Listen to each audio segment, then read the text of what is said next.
Rochester Rhinos Hall of Fame takes place this Saturday at Salem Stadium here in Rochester, New York, starting at 7:05, inducting Chris Economides, Malai Walton, and Darren Tilley into this year's class of 2015. At 4:30, there'll be a special Legends match featuring many of the great former Rhino players, and we have two of them with us today, the captains of Team Demmin and Team Andracki, both Hall of Famers, Craig Demmin and Billy Andracki. Gentlemen, thank you so much for joining us. It's great to be here. Thanks, Andrew. Pleasure. Billy, you were here from the very beginning, and it's been 20 years. It's just incredible. This franchise has gone on and thrived and done so well, and much of that, of course, goes to two of you for the great years you played. Tell us about when you first came to the team. You were with Atlanta the previous year, and you came in here. What were you thinking coming into a brand new franchise?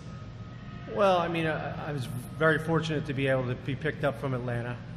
To be honest, when I first got here in May of 1996, I looked outside and there was 2 inches of snow, so I wasn't too fond of being in Rochester, New York. But over the years, you know, no one really had expectations of what the crowds were going to be like, what the fans were going to be like, and I think we all came in here, playing in A-League, we would play in front of 1,000 people at the most, and then playing at Farver Stadium, we filled Farver Stadium, and then when we transitioned into Frontier Field, the first game with 11,000 fans, we knew that we were lucky to be part of something really special. It was lightning in a bottle. Doug Miller scoring those 3 goals after Onandi Lowe scored the first 2, and that one goal he scored on you, I don't think any goalie could have stopped that one, that 40-yard blast he had in the first half. And Nanny Lowe certainly scored a lot of memorable goals, and unfortunately many were against me, so that was one of them. I know, Billy, there's some memories that you want to remember, and then of course there was that one incident in the championship game that it was terrible, but you came through and continued to play, which is a testament to you. Right. Well, we all got to be remembered for something, and me crashing in a goalpost, I guess that's a little silver lining, I suppose, you know. And they never have square goalposts ever again, thank goodness. After that. Craig, you came in 1998, and that was, of course, the start of the 4 straight championships. And tell us what your thoughts were coming into the team in 1998. Well, it was new. I didn't know what to expect. We've heard so much about the Rhinos and the fan and the support that they've had. But I was fortunate, I guess, coming in there. Things was established from these guys before, with the fans and everything. So it was new, but it was so easy to get accustomed to. Remember, I think we had a training camp at Roberts Wesley, and I think it was snowing a bit, and I remember having like about 4,000 or 5,000 people come out, and they were there, at the game. So that was a bit shocking. Not just the cold weather, but the fans came out under those conditions to support us. So from there on, then everything else was so magical. Stepping on the field at Frontier Field, and just the whole activities before and after the game and during the game, the fans constantly supporting, being very active during the game was something that, even still today you think about it, and just haven't been able to replicate that. It had to have been culture shock for you too, because you're coming from a very small team, probably playing in front of a few hundred fans, and then all of a sudden you're playing in front of 10,000, 15,000 people. Probably the only you playing in the Azteca is probably the only comparison to something like that. Right, you're right, and I have been fortunate because I came up to America and went to college, and then after spent a year in Scotland playing in Scotland, and then from there coming back to Rochester. So it was somewhat of a shock for me, but more so in America. I've never really experienced that type of, I've played in the national team with crowds that amount, in different situations. But here in Rochester, just never expected that. I mean, I never knew much about Rochester before coming here as well. So, it was a shock for me. Now, both of you had the chance to play in MLS back in the day when MLS is not where it is today, which is obviously the biggest thing in America, doing incredibly well. What was it like for you guys playing in MLS versus playing in Rochester back in the early days of MLS? Billy, you want to start? Well, I mean, certainly Craig played for Tampa Bay for a little while, for quite a while, and I bounced around between the Crew and the Metro Stars at that time and the Miami Fusion. So certainly the level was a bit different. I mean, the expectations were a little bit more being for MLS teams, but to tell you the truth, the fans and the atmosphere that we created, especially when Craig was here, and Onstead and Scott Schweitzer and Maui Walton and Tim Hardy, Yuri Allnut and Steenkamp, Tilly. I mean, those teams were as good as we proved in '99. Were as good as any MLS teams at those times. And the times have changed now. Obviously, young college kids coming out of school, they jump right into MLS because the rosters are so much bigger. But back then, the rosters were smaller. We really couldn't generate an income to provide for ourselves. We could, with it being playing here in Rochester and in indoor as well. So that was the path that we kind of chose.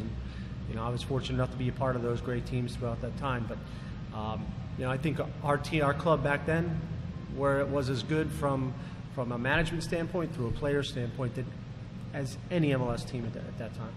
Craig, same. Well said. I second that. I was fortunate to play in the MLS as well, but just the atmosphere here in Rochester, the fans. The fans were more than just fans; they were like family to us. I settled in, and we had so much relationship outside of our team, of our family, of our teammates outside, and that made playing and living here so much easier. And even today, we still live here, and it's so much friends who are like family to us.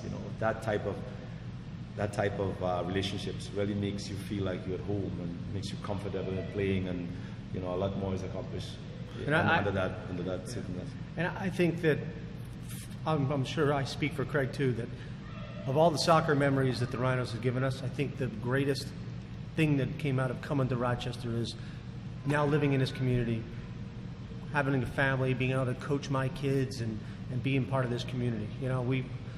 The games are fleeting and your professional career goes by so fast. But to have something now here in Rochester because of the Rhinos is probably the greatest gift that they've given to me. I'm sure Craig too. Yeah.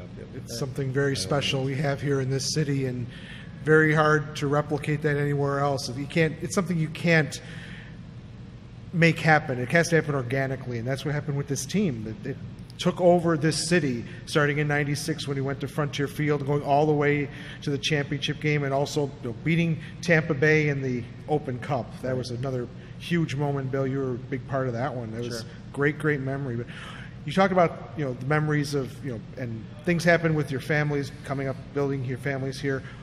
On your playing days, I know there's so many great memories. Does anything stick out particularly from your playing days with the Rhinos that really makes you smile when you think about it? I think the one game that sticks out for me is the first game we ever played against an MLS team when we played the Tampa Bay Mutiny when they had Carlos Valderrama. They were the #1 team in the MLS, and they were coming to play us. As a goalkeeper, you never really want to give up 3 goals or 4 goals, I think it was, and still feel proud walking off the field. But that was, I think it rained all day, and then that night the skies were blue, and the fans came out. It was 15,000 people, and we ended up, Chris Kennel ended up winning the game in overtime in a diving header. So that was probably one of the most memorable games. And, like I said, there's 2 things that I'm remembered for: Tampa Bay and crashing into no goalpost. So that's okay. What about you, Craig? It's hard. I've been asked that question many times before, and it's so many things that I remember from back in those days. Just simple things. I thought about it a couple of days ago, and I remember traveling to Toronto to play a game against the Lynx at Varsity Stadium downtown Toronto, and I was hurt, so I didn't play. So I traveled with the team, and I sat in the stand. I tried to hide out in the stands, and I surprised the fans. I think it was the Stampede or was it I think it was Stampede. They were sitting next to me on the bleachers, and they were shouting, and they were so much involved in the game. Just going and going, just active and making noise of the game. And a couple of times they look across at me and they start chanting my name, and people in the field was looking up. And trying to hide. But it was just unbelievable type of atmosphere just to be part of it. It was the first time I'd ever experienced that outside of being with the team and sitting out and being part with the fans and all that. And it was such a wonderful experience. And that's something that only you would know, Craig, and I'm glad you shared that. That's something special. There's so many great memories of Rochester against Toronto, going all the way back to the Lancers days and playing against the Toronto Metros at Varsity Stadium. But let's talk about the Legends match. One of the things that's interesting to me, learning about what's going on with all the players today, so many of them are coaches. And it's like you're going to have 30 coaches on the field participating on Saturday. And what is that going to be like for you guys, meeting up with players that you've played with back in the day, going all the way back to the very beginning in '96? Bill? Well, it's good that they're all coaches, because they're certainly not, a large majority won't be players on Saturday. but you might be surprised. You never know. We kind of all got it in our blood. We're all, regardless of what our profession is, whether we're professional coaches now or whether we're in finance or whether we're in marketing, we'll always be in soccer at some point. I just don't think that it's ever going to get out of our system. So Saturday's game should be fun. It's not so much about, for me, it's more about my kids coming to see me play, because certainly when I was at the end of my days, my son was just a newborn, and my daughter's never seen me play. Although what I'm going to do is certainly not playing on Saturday, but at least she gets to see me out there. Being a part of the Rhinos organization is something that's really near and dear to my heart. And it's also a time for us to, hopefully, some of the old fans that Craig was talking about come back and to relive those memories a little bit with them. So I'm sure some of the fans that watched us now have kids that are 15, 16 years old. So it should be a great night. It should be, and not only seeing the Hall of Famers are going to be on the field, but Craig, there's so many local guys are going to be out there bringing their entourages with them. Yes. Guys like Nino Pilato, Ryan D'Annunzio, Joe Merzick, players like that who maybe didn't get a lot of playing time, but are now so established in Rochester and the surrounding area, and it's going to be great to see them on the field as well. Yes, by all means. There's some players there, unfortunately, I never played with, so they're new to me. They were in Billy's time when they started out here in Rochester before my times, but I've heard good things, and I'm looking forward to being part of it. I think we all are.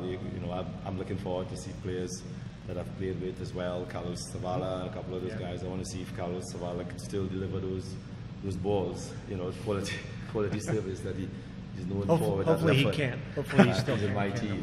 I'm looking forward after the game to be collecting the big check that we expect to.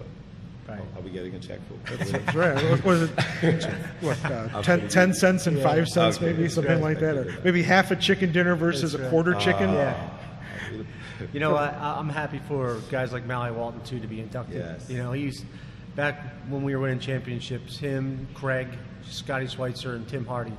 That was one of the most dominant defensive fours that ever played in the USL League and maybe MLS. So it's good for him to get his just rewards as being inducted. And then also Darren Tilley, who's arguably probably the best forward that ever played in this team, because he just not only did he score goals and finish, but he was a leader and he did the dirty work defensively. So it's good for them. It's great. And Chris Economides, of course, without him, there wouldn't be a Rochester Rhinos franchise. Or I wouldn't be here either. None of us would be. We'd all be. I don't know what we'd be doing. We wouldn't be soccer in Rochester if it wasn't for Chris. So that's and all the guys in the Hall of Fame who've done so much, and we're going to get to see a lot of them come back to Rochester and making it. Mauro da Silva. Here's a guy from '98, the first championship team who played just 1 year here, and he's going to be playing, and I'm sure a lot of fans remember what a skillful player he was. Yeah, sure. Yep.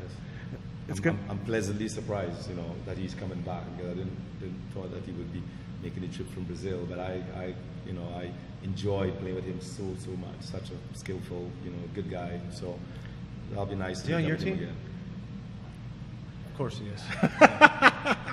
So I have to ask you guys, what's the strategy for the two teams here? We got Team Demmin and Team Andracki. Are we going to see, both you guys are defensive-minded players. Is it going to be a 0-0 game, or are we going to see maybe Craig going up front possibly? Right now, I think we're trying to see how we can limit the playing time. If we could have a routine, maybe 5 minutes per player, or 5 or 10 minutes per player. Somehow, we're thinking about the future,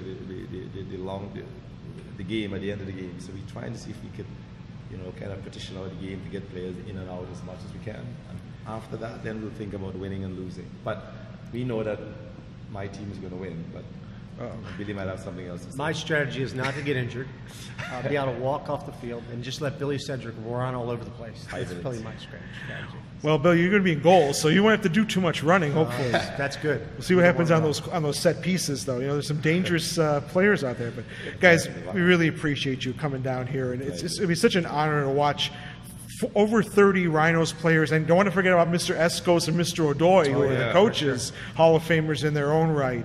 And, you know, they may get involved in the match. You never know. That should be an interview that you should do. That would be, I'd watch that. I don't know. Pancho and Frank don't like to talk too much on camera, so we'll see what happens. But, guys, thank you so much. We look forward to the Hall of Fame game on Saturday, 7:05, Salem Stadium. And at 4:30, you got to be here to see the Rhinos Legends, to see the two jerseys in front of us. The black and white will be Craig Demmin's team, Team Demmin, and the green and gold, Billy Andracki's team. 4:30 kickoff, and then the dinner at 5:30. Get your tickets. They're still available, 454-KICK, or go to rhinosoccer.com. Gentlemen, we'll see you on Saturday. Thank you, Andrew. Thank you.